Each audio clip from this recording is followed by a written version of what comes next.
With family history, you really want to ask the question first, do I have a family history of coronary artery disease, strokes, diabetes, high blood pressure, high cholesterol? And then when you go back and you ask those questions, it doesn't cost you anything to ask that question to your parents or your siblings to find out what kind of medical problems have they had. Because genetics plays a big role with those risk factors. And with our next questions, we go further to discuss what risk factors that we can change. Genetics is not one that we can change.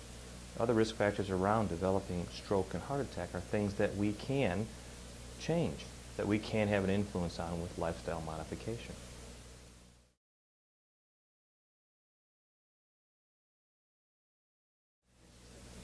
Well, number one is when did they first, at what age did they have heart problems?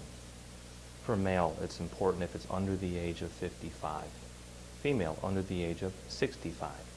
We're asking our parents that, or our grandparents, about our grandparents if we're young. Our siblings, what age were they when they noticed that they had high blood pressure? When did they develop diabetes? When did they develop high cholesterol? Knowing all those things gives us an idea of when should we be getting ourselves screened, at what age.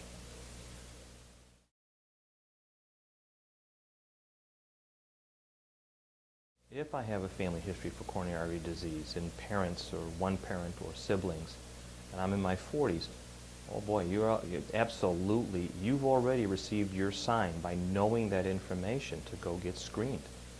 Screening can be just having your blood pressure checked, getting your cholesterol checked, knowing whether you have diabetes, asking the question. You've been just given the information that you have a higher risk and therefore you need to go further.